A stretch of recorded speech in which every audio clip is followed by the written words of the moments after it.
Bora lá, gente. Ó, nós vamos trabalhar um pouquinho aí, vai que chega mais algum aluno ainda, a gente entra no segundo capítulo. Mas lá no primeiro capítulo, vocês que estão com o livro aí na mão de vocês, nós fizemos aí uma parte de introdução do primeiro capítulo, né? E eu quero falar com vocês aí sobre a página, no meu é página de número 6, eu não sei qual vai ser a de vocês aí, porque o livro pode estar na página alterada de vocês. É onde fala sobre... Klaus Douglas, ele apresenta as regras para um sermão bem elaborado. São 11 regras aí. Procurem rapidinho, a hora que vocês acharem, me avisa, tá bom?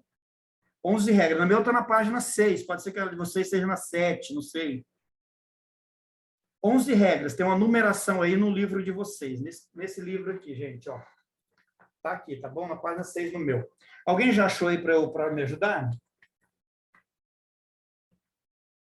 Alguém com o livro achou? Achou, Thalita? Não? Já achei. Achou aí, querido? O senhor está na página 6? Isso. Sim. Na página 6, no meio da página, né? É importante que achou, tá bom? No meu está no meio aqui. Então, veja bem, olha só. Ele vai falar assim, olha, essas regras aí, né, para um sermão bem elaborado. Lembra que o sermão, você pode usar ele tanto na mesa, para uma ou duas pessoas, você apresentando a palavra de Deus, né, de uma forma elegante, como diz lá o nosso presidente lá do Instituto Bíblico, né, o pastor Jorge Vale. A homilética, ela é uma arte da pregação. Então, para você fazer uma pregação bonita, uma pregação que o ouvinte entenda o que você está pregando, porque ele precisa entender, porque se ele não entender, como é que ele vai aceitar isso aí, né? Como que ele vai se decidir? Porque a pregação, ela precisa ter um objetivo, né? Ela precisa ter um objetivo. Qual é o objetivo da pregação? Então, o ouvinte precisa entender isso. Então, no tópico 1, ele coloca assim, olha, prepare bem o seu sermão, decida fazer o melhor. Então, você precisa fazer o melhor no seu sermão. Para isso, você vai precisar de tempo, de investir tempo, tá bom? Não deixa tudo para a última hora, que dá sempre errado. Então, se prepara para isso. Uma segunda coisa que ele fala é, tente achar uma boa introdução. É isso? Tente achar uma boa introdução. Adequada, criativa, interessante. Porque os 5 primeiros minutos, você vai ver isso no nosso livro, que os 5 primeiros minutos de uma pregação, ela vai ser fundamental para a sua ministração. Se nos 5 primeiros minutos você conseguir prender a atenção dos seus ouvintes, a sua pregação vai ser um sucesso. Mas se em 5 primeiros minutos você fica andando para lá e para cá, não sabe para onde vai, não sabe onde quer levar o povo, você perde o seu auditório. Então, lembre que nós estamos estudando a arte de pregar, a arte da pregação, a homilética, tá bom, gente? Então, uma terceira coisa, formule para você mesmo o objetivo do sermão. Formule para você mesmo o objetivo do sermão. Tenha certeza da direção que precisa apontar aos ouvintes. Aonde você quer levar os ouvintes? Primeiro, você tem que saber aonde você quer chegar, para depois conduzir as outras pessoas. É assim ou não é? Tem gente que vai colocar um tema lá sobre oração. Aí, primeiro, para a sua mensagem sobre oração, ela ter um efeito poderoso, primeiro você precisa orar. Se você é uma pessoa que não tem uma vida de oração, quando você for pregar sobre oração, você não vai pregar com uma, né, assim, com a fidelidade, com uma propriedade do assunto. Você pode até estudar e buscar na Bíblia. Na teologia, nós chamamos isso de teologizar. O que é teologizar? Eu falar para o ouvinte, expor para o ouvinte tudo sobre oração. Eu vou falar da oração de Daniel, que abriu a janela para Jerusalém e orava 3 vezes ao dia. Olha que lindo. Eu vou falar da oração de Paulo, da oração de Pedro. Isso é teologizar. Mas eu não pratico, eu não oro. Eu nunca orei 3 vezes no dia. Eu nunca fiz uma oração que durou mais de 1 hora na presença do Eterno. Então, eu vou estar teologizando, eu vou falar acerca de que outros oram, mas eu mesmo não faço. Então, isso não é bom. É bom você ser um teólogo e não ser uma pessoa que só teologiza, né? Fala, mas não pratica. Esse é o resumo. Bora lá, vamos para cima, né, gente? O quarto, afasta tudo que possa desviar os pensamentos dos seus ouvintes para uma trilha secundária. Então, prende atenção. Outro dia eu fui pregar, o rapaz perguntou para mim, pastor, o senhor quer que coloque um fundo musical? Eu disse, não, obrigado, muito obrigado. Por quê? Porque eu quero a atenção do ouvinte para aquilo que eu vou falar. Porque o que eu vou falar não deve ser de mim mesmo, deve ser do eterno. Ele colocou no meu coração. Eu preparei, preciso levar o meu público a um lugar. Eu vou expor essa pregação, isso é uma arte, eu vou expor ela diante das pessoas. Então, não quero dividir ela com mais ninguém. Se eu coloco uma música, a pessoa que está ali no ambiente, ela não vai saber se vai ouvir a música ou se vai ouvir o que eu estou pregando. Quantos me entendem aí, gente? Amém. É ou não é? Isso aí, bora lá. Organize sua mensagem, tome todas as preocupações para que não fique repetida, não fique repetitivo, inseguro, perdido em meio às ideias. Então, a grande vantagem, isso vai falar no nosso livro aí, a grande vantagem de você fazer um esboço, é que para fazer um esboço, teve um dos pregadores, eu não me lembro bem, a Laís, eu acho que lembra, o Jonatas, que eles gostam de ouvir alguns pregadores que eu sei, gostam de ouvir os evangelistas do século passado, que teve um que disse que, eu acho que ele morreu com mais de 60 anos, e perguntaram para ele sobre sermão, ele falou, estou preparando um até hoje. Mais de 60 anos preparando um sermão, e não havia terminado ele ainda. Então, o sermão, ele leva tempo. Quando eu vou preparar essa ministração que eu preparei que eu fui pregar semana passada, sobre os gigantes, a queda dos gigantes, aí eu preparei um tema que é os gigantes sempre voltam. Então, eu precisava pregar sobre isso. Por que os gigantes sempre voltam? Quais os gigantes que voltaram? Então, eu queria a atenção do povo voltada para a ministração que estava no meu coração. Para preparar essa ministração, eu gostei muito do tempo. Tempo de oração, tempo de leitura bíblica, tempo para sentar aqui de frente ao meu computador, procurar os textos bíblicos corretos para introduzir na ministração, aonde está escrito sobre os 5 gigantes que eu queria falar, porque Davi vai derrubar um gigante, Golias, mas tinha mais 4 gigantes. Eu queria falar sobre eles, e como eu vou mostrar eles? Então, isso investe tempo, você precisa ter tempo para fazer isso. Então, deixar tudo para a última hora, está no capítulo 7 aí, no final da página está escrito, olha, tudo para a última hora. Pregadores que não se programam sobre o que vão pregar, são os que costumam deixar tudo para a última hora. Você não pode ser esse pregador. Estudando teologia, estudando homilética, arte de pregar, você vai sair dessa linha, você não vai ser esse pregador que deixa tudo para a última hora. Voltamos lá para acho que é para o 6 aí. Use uma linguagem viva e simples. Então, eu posso pegar um texto do Antigo Testamento e pregar ele hoje, mas eu preciso fazer acho que é transliterar, eu preciso trazer ele para os dias de hoje, fazer uma viagem com ele.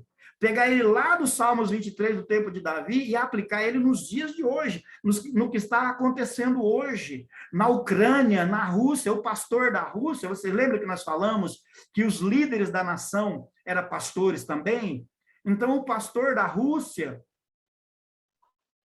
ou o pastor da Ucrânia, que é o seu líder, o líder do povo que está lá, está sacrificando as suas ovelhas. Dá para eu aplicar nos dias de hoje. Então, eu posso fazer isso, trazer de lá há mais de 2, 4 mil anos e aplicar hoje. Deixa ela viva, uma mensagem viva. Vamos lá. Seja você mesmo, não queira imitar outros pregadores. Isso já fica ridículo, né? Você falar que nem o cara, se portar que nem o cara. Então, não, você é autêntico. Deus te fez individual, fez seres individuais. Você pode ter uma admiração por alguém, você pode ter um respeito por algum pregador, mas você deve ser você mesmo. Sirva aquilo que Deus colocou em você. Não queira ser outro, tá bom, gente? Seja você mesmo na administração, tá? Vamos lá. Nós somos pregadores de púlpito, assim, Pastor. como já fomos pastor, nós já erramos muito nisso daí, tá bom? Quem quer falar? Acho que é o Fernando? Eu. Pode falar. Sim. Eu posso aqui compartilhar uma experiência que eu vivenciei? Eu vou dar 1 minuto só, Rapidinho. porque hoje já estamos corrida, tá? Vamos lá. Sim, sei. Rapidinho. Eu sempre tive vontade assim de aprender as coisas que a gente está aprendendo agora, os estudos que a gente está tendo agora e tal. Deus está me dando a oportunidade, amém por isso. Só que eu já vivenciei casos de pessoas que subiram em cima do altar da igreja e começou a falar algumas coisas que naquela época eu já não achava certo. Como, por exemplo, eu já vi pessoas pregando contra a teologia, falando mal acerca da teologia, né? E teve gente que falou que teologia desvia, aquelas conversaiadas todas. Como a gente está estudando e aprendendo, eu gostaria de saber uma coisa do senhor. O que o senhor acha de pessoas que se comportam dessa maneira? Na minha visão, é uma ignorância muito grande, porque daí já vai se enquadrar naquilo que a palavra de Deus diz, que o povo do Senhor lhe perece, por quê? Porque lhe falta conhecimento. E, com certeza, né, pastor? Acredito que um dia o próprio Deus vai cobrar dessas mesmas pessoas que pensam assim. Ou eu estou enganado na minha maneira de pensar? Ok, Fernando. Pessoal, respondendo a pergunta do Fernando, como é que você vai saber? Olha, eu estou com essa xícara de café que eu acabei de tomar, agora não tem mais nem café. Acabou. Mas como? Talvez você perguntaria para mim, pastor, esse café está docinho, está amargo? Como é que ele está? Eu tomei ele sem açúcar, ele está amargo. Mas como é que, se eu colocar essa xícara diante de vocês, como você vai poder dizer se ele está doce, amargo, fraco ou forte, se você não beber um golinho dele, não tomar um gole dele? Não tem como você dar opinião sobre isso. Então, a mesma coisa, Fernando, são essas pessoas. Normalmente, as pessoas que falam mal da teologia, elas nunca estudaram teologia. Então, não diga, esse café está amargo se você não tomou dele. Então, primeiro você precisa tomar. Então, para essas pessoas, eu digo o seguinte: eu digo que elas vão para o Instituto Bíblico, se matriculem lá, façam 4 anos, estudem lá, e depois elas vão tirar a conclusão se isso esfria, se isso esquenta, se isso desvia ou se isso afirma as pessoas. Então, normalmente, as pessoas que falam mal de uma área, ou da teologia ou qualquer outra área, são pessoas que não estudaram sobre aquela área, não experimentaram elas. Então, fica o exemplo para nossos alunos. Não diga que o café é ruim se você nunca experimentou ele, beleza? Bora para frente, então, né? É isso aí. Espero que eu respondi, Fernando. Ok. Mostre humildade e apreço pelos seus ouvintes. Humildade e apreço pelos ouvintes. Fale ao coração dos seus ouvintes. Sempre entregue aos ouvintes algo que eles possam colocar em prática. Ok, gente? Então, esses são 11 conselhos aí, ó, de Klaus Douglas, tá certo?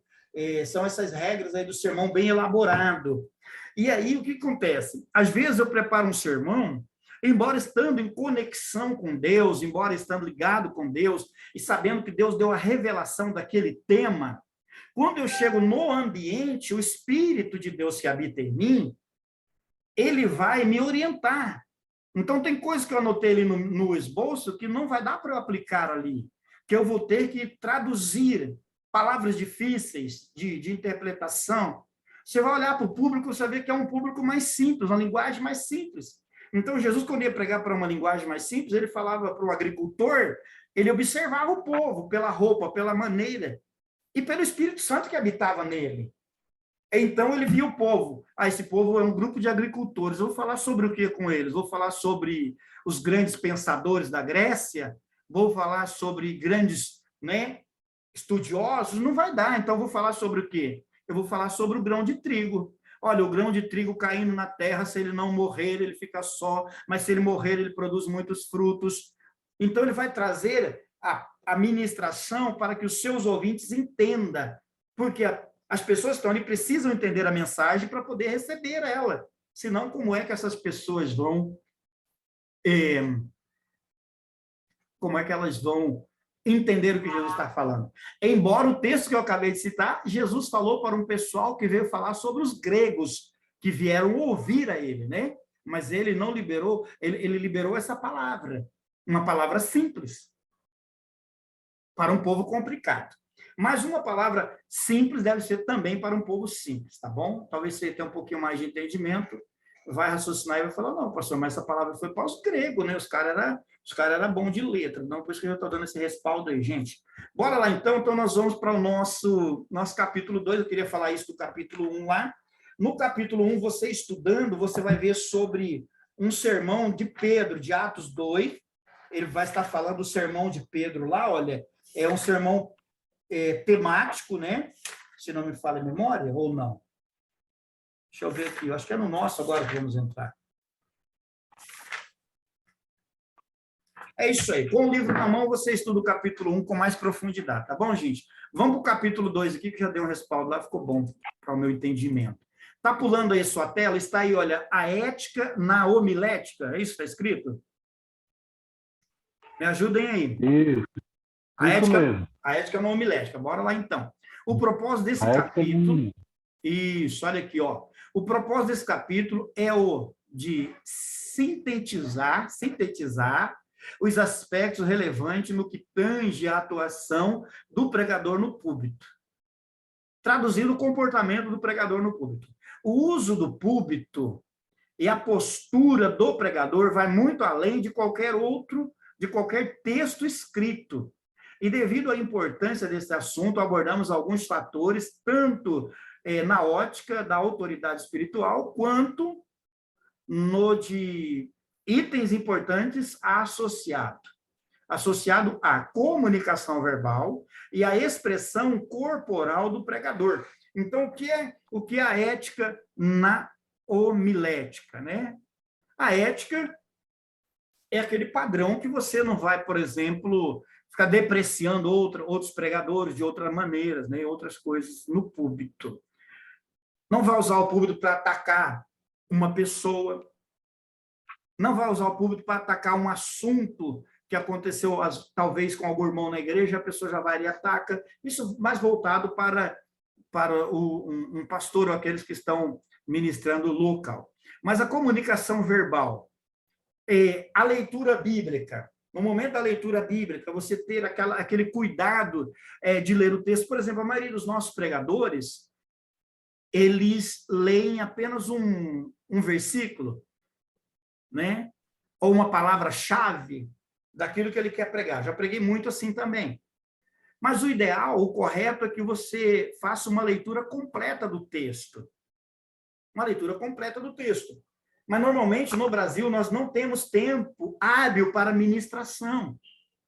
Então, quando a gente vai pregar numa igreja e para fora, as pessoas vão dar para a gente ali, estourado, meia hora para você pregar. Meia hora. Então, você tem que fazer milagre em meia hora.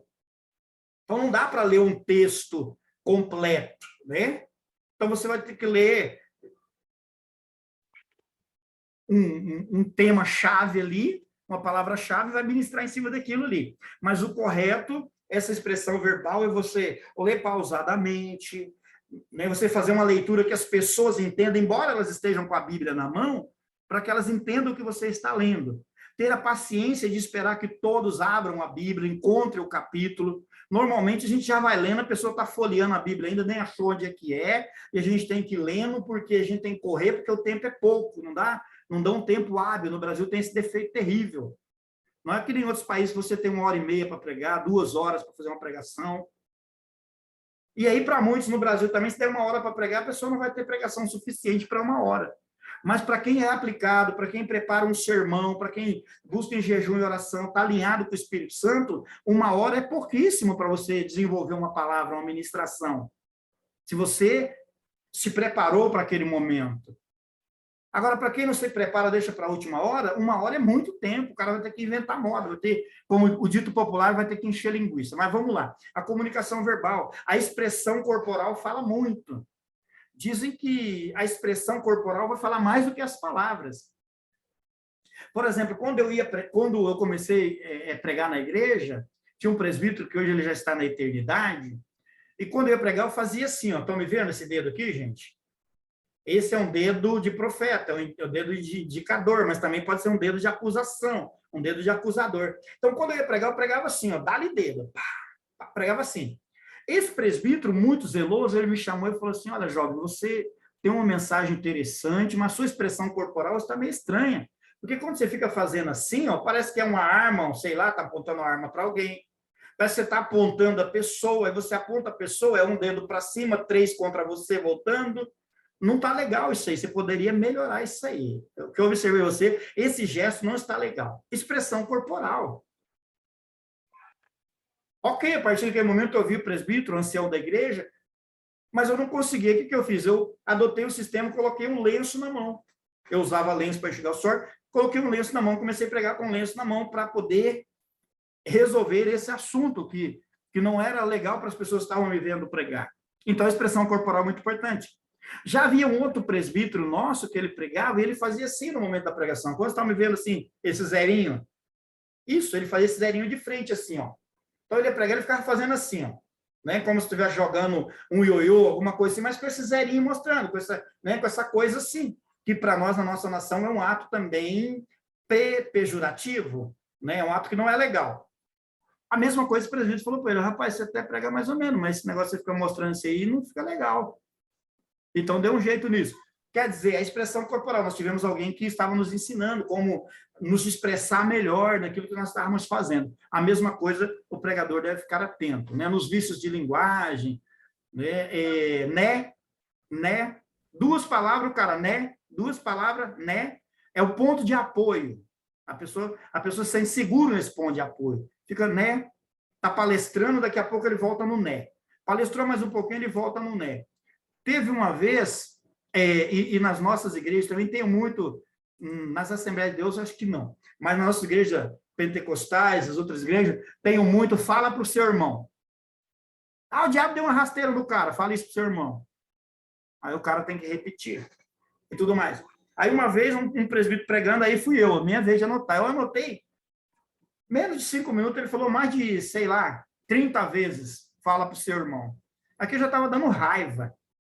Então, são coisas que a gente pode evitar. A arte da pregação homilética, ela vai falar sobre isso.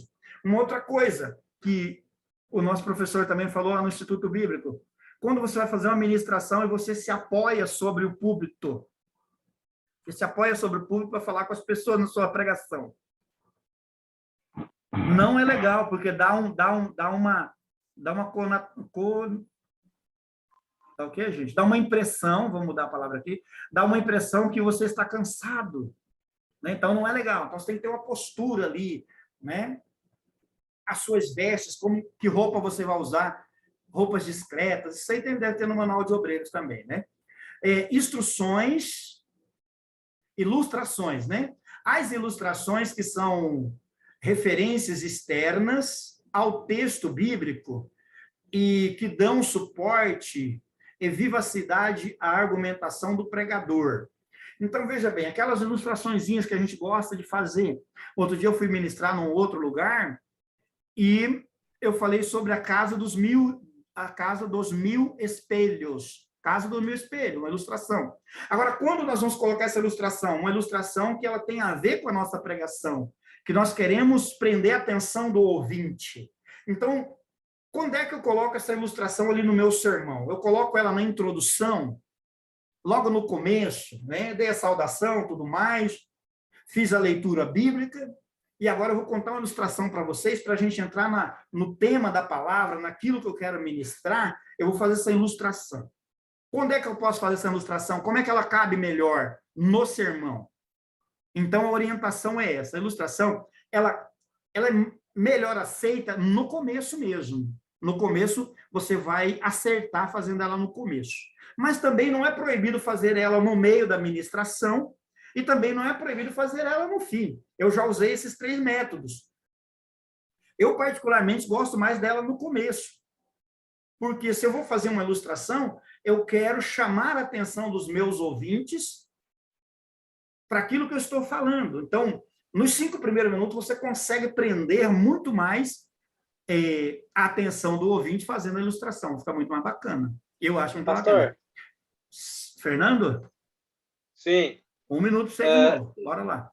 Vou pôr no cronômetro aqui, bora lá. Sim.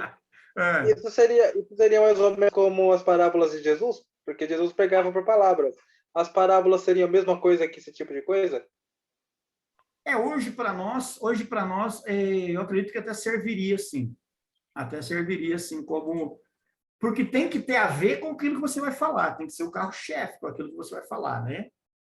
Então, você vai prender a atenção das pessoas naquilo ali, e ali você vai desenvolver o seu sermão. Você vai desenvolver a palavra que você... Então, algo que vai chamar a atenção. Eu quero falar sobre as águias, né? Quero falar sobre as águias. Vou trazer uma ministração de Isaías, que os que renovam, os que esperam no Senhor renovarão suas forças como águias, né?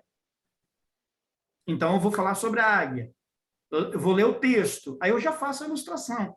Olha, você sabia sobre a águia? O que significa o renovo da águia? Aí você vai falar sobre o renovo. Aí você vai precisar estudar sobre isso, né? Como que é o renovo da águia? Aí pode fazer essa ilustração, como que é que ela se renova, quanto tempo demora para ela se renovar, qual é o processo que ela vai passar. Aí você vai... Agora, você não pode usar muito tempo, porque você depois vai atrapalhar o desenvolver do seu sermão. Então, você tem que ter isso já na sua mente. Quanto tempo eu vou investir nisso? No máximo 5 minutos. Para que isso não venha prejudicar o meu sermão. Jesus fez isso aí com o filho pródigo, né? Ele fez a analogia aí do cara que era rico e o filho foi embora. A mesma coisa aí da pessoa que se acha, vai embora da presença de Deus, lá fora se arrebenta. Então, Jesus fez a mesma coisa. Né? Exatamente. Ele criou uma conexão. Exatamente, porque daí você vai usar isso para abrir, para prender primeiro a atenção da pessoa, porque quando você para... Por que Jesus pregava sempre sobre parábola, gente? Contando história? Porque prendia a atenção das pessoas, né? Era uma pedagogia, uma forma de ensino, né? Uma forma de ensino. Então, bora lá, gente, que agora nós temos 10 minutos finais aqui, tá bom? Mas vocês têm aí, olha, na mão, o livro de vocês, mergulhe, aproveite o final de semana para estudar, gente. Vamos estudar, bora estudar. Abrindo a Bíblia, ao anunciar o texto com o qual irá tratar, o pregador precisa ser claro quanto ao livro bíblico e precisa uma referência. Então, veja bem, é sempre no abrindo a Bíblia, eu vou ler em tal lugar a Bíblia, vou ler em tal lugar. Então, beleza, seja específico. Porque tem gente que fala, abre lá em Lucas, aí o cara vai lá em Lucas, aí chega em Lucas, ele olha e fala, gente, desculpa aí, não é Lucas, não, é João, tá? Aí abre lá em João, isso já vai atrapalhando, vai desconcentrando as pessoas que estão ouvindo. Então, seja preciso. Normalmente, se você já preparou o sermão, se você está com o coração, o pregador já está preparado, o sermão está preparado, chegou a hora de você executar, você não vai ter esse tipo de problema. Agora, se você não se preparou para aquele momento, você com certeza vai ter esse tipo de problema, mas fique esperto aí, tá bom? Olha aqui, ó, isso aqui, alguns anos atrás, era proibido nas igrejas, olha, uma Bíblia, um celular do lado ali, com um esbocinho ali, né? Hoje isso aqui é fundamental, e sabemos que é precioso. A gente fazer isso significa que a pessoa investir o tempo, preparação, para poder colocar isso na mesa. Isso só vai acontecer se a gente tirar aquela visão fechada, de pregar a palavra naquele estilo que eu falei. Eu vou abrir a Bíblia aqui, onde sair eu vou pregar. Isso é perigoso. Os professores contam para a gente, você já deve ter ouvido essa história, porque um vai falando para o outro, de o cidadão que ele gostava de pregar desse jeito, deixar tudo para a última hora. E é como eu falei, Deus tem que se virar nos 30. Aí o que acontece? Ele orou a Deus, falou, Deus, dá uma palavra aqui, onde eu abrir aqui, gente, eu vou ler e vou ministrar. Aí conta a história de um pregador. Ele abriu a palavra e ele começou lá, olha, na genealogia. Abraão gerou Isaac, Isaac gerou Jacó, Jacó gerou não sei quem gerou não sei quem. E ele ficou meia hora só lendo aquilo que era genealogia, só que os nomes eram tão difíceis, que eram alguns, a maioria são nomes hebraicos, né? Não são traduzidos para a nossa língua direito, então era tão difícil que ele começava a ler, gaguejava e tudo mais, e o povo a igreja começou a pegar fogo, incendiar, e nego da glória a Deus, aleluia. Por quê? Porque acharam que ele estava falando em línguas, em mistério, e o povo incendiou. Então, Deus precisa trabalhar, fazer o quê? Mas a gente pode fazer diferente, a gente pode se preparar para isso.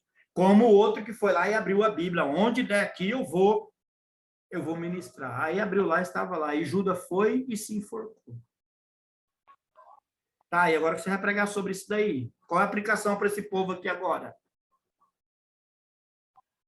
Aí ele achou que não estava bom, diz a história, ele pega, gente, não deu mal aqui, eu vou abrir de novo. Aí abriu de novo a Bíblia e saiu onde diz assim, vai e o que tem que fazer, faça logo. Aí bagunçou tudo coreto. E Deus tem que se virar nos 30. Então, o que eu quero dizer com isso, gente, é que nós estamos aqui estudando, por que Deus colocou nessa sala? Eu falei com vocês na segunda-feira sobre isso. Por que vocês estão nessa sala aqui? Deus preparou esse tempo para vocês. É para vocês crescer. Deus quer esticar vocês, que vocês cresçam, que vocês expandam no conhecimento das coisas do eterno Deus. É isso que Deus quer, por isso vocês estão nessa sala de aula. Então, após essa matéria, aí você vai ter uma visão ampla sobre o que é a pregação, sobre o que é pregar. Você vai poder ajustar a sua forma de pregar, se você já prega. Você vai poder ajustar a sua forma de ensinamento quando você for para a mesa para ensinar as pessoas. Você pode ajustar isso. né? E é claro que conforme o ministério que você serve, porque nem tudo que eu aprendi na teologia eu consegui aplicar no ministério que eu estava servindo, porque tinha coisa que não cabia no ministério que eu estava servindo, então eu tinha que respeitar a casa, então eu tinha que adaptar aquilo que eu aprendi, eu tinha que adaptar aonde eu estava servindo, tá bom, gente? E muitas das vezes é bem assim mesmo. Está escrito na sua tela esboço, sim ou não? Muito bem. A organização, organizando o sermão, preparar esboço, é muito produtivo. E por que é produtivo? Especialmente porque, ao escrevê-lo, o pregador já tem oportunidade de memorizar as divisões. Então, é isso que acontece, eu tenho isso na prática. Então, quando eu vou preparar um esboço sobre um tema que eu fui convidado para pregar, primeiro eu vou ter que estudar sobre esse tema. Eu vou para a Bíblia, eu pego aqui a Bíblia, olha, e vou estudar o tema, ok? Aí eu pego um dicionário e vou estudar as palavras, eu vou estudar aquilo que eu quero trabalhar dentro daquele assunto. Tendo Deus já posto no meu coração a palavra para aquele tema. Porque Deus já colocou no coração do pastor, do dirigente daquela igreja, colocou lá o tema: o Senhor é meu pastor e nada me faltará. Deus já colocou no coração dele. Então, quando eu for pregar lá na igreja, ele me chamou para pregar lá sobre esse tema, então, eu não posso desprezar isso. Chegar lá e dizer assim, olha, eu sei que vocês deram um tema aqui, mas Deus mudou tudo. Então, quer dizer que o dirigente local lá não tem uma direção de Deus? Deus não sabia o que estava fazendo? Ele não estava conectado com Deus? Então, isso não é elegante, isso não é bom. Então, bom eu fui convidado para pregar. A primeira coisa que eu pergunto, qual que é o tema, pessoal? Tem um tema aí? Ah, não, o tema é livre. Deus colocar no coração do pastor, o pastor prega aqui. Beleza. Ah, nós estamos com o tema da campanha Derrubando o Gigante, a vitória na família, cinco armas de guerra espirituais. Beleza, eu vou respeitar o tema. Por quê? Porque quem buscou o tema orou, jejuou, buscou diante de Deus, eu tenho que valorizar isso. Quando eu for pregar, eu vou pregar em cima daquele tema. Ah, não, eu prego o que Deus mandar. Não, aí você está desalinhado. Não pode, gente. Não pode, você está desalinhado. Porque Deus não é Deus de confusão, você tem que respeitar a visão do outro lá, tá bom? Seja como Davi, respeita a unção do outro, ainda que ele esteja desviado, ainda que ele seja Saul, mas você é Davi, você precisa respeitar a unção do outro. Então, quando a gente vai preparar um esboço, você vai estudar, então você vai saber as divisões. Então, quando eu chego lá no púlpito, eu sei o que é que eu vou falar primeiro, o que é que eu vou falar logo em seguida, dessa linha de desenvolvimento que eu estou fazendo aqui, o que é que eu vou falar agora? Como vai ser o corpo do meu sermão? A introdução eu já sei que eu vou falar. Como vai ser o corpo dele? E a conclusão, como é que vai ser? Então, montando o sermão, isso vai ficar bem claro na sua mente, você vai estar familiarizado com o texto, vai estar familiarizado com a ministração que você vai fazer. Aí chegou lá na hora, o Espírito de Deus, ele vai acrescentando, gente. Ele vai acrescentar coisas extraordinárias ali naquilo que você já preparou. A gente precisa tirar aquela visão de religiosidade, aquela visão de que, não, Deus vai revelar tudo ali na hora. Deus já está revelando agora. E por que ele revela agora? Porque ele já está lá na frente, onde eu vou pregar, tá bom? Seria a mesma coisa que o vale de ossos secos. É um esqueleto, não é? É um esqueleto. A mesma coisa o sermão. Você monta o esqueleto está prontinho lá. Ossos com ossos, está tudo prontinho. Crânio, pescoço, medula, ossos com ossos. O esqueleto está prontinho, não tem vida. Assim é o sermão. Você prepara o sermão, a hora que você está executando ele, a vida de Deus vai fluir dentro dele. E é claro que se você tiver um nível de entendimento já mais avançado, eu estou tentando simplificar, mais avançado, então a hora que você estiver fazendo o sermão, você já está pregando lá. Você já está no dia, já estou lá no domingo pregando o sermão que eu estou fazendo aqui no meu escritório, na minha mesa, já estou pregando ele lá, já estou vendo os irmãos dando glória a Deus, aleluia, já estou vendo quem vai se arrepender, quem vai ser curado, vai depender do seu nível, do seu grau de intimidade. Gente, falta 1 minuto e eu não